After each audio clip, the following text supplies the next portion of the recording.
Dari Pak Lase, ini untuk Veloz 15 nya. Mohon maaf agak terlambat videonya karena nunggu dicuci dulu yang rapi, yang bersih, baru bisa dikirim. Untuk bempernya sudah terpasang rapi. Mohon maaf juga Pak, untuk plat nomornya ada kesalahan, yang harusnya 1978 jadi 1928. Ini lagi proses pembuatan kembali, makanya pengirimannya besok ya Pak ke kontainer, biar sama-sama enaknya. Alase begininya sudah rapi Pak, sudah bagus. Bumper juga sudah terpasang yang belakang.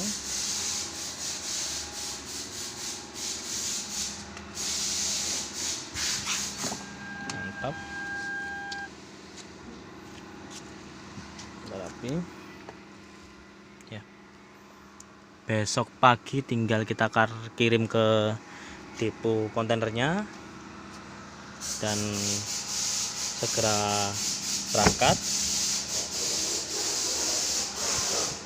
Rapi sekali Pak, mantap sekali.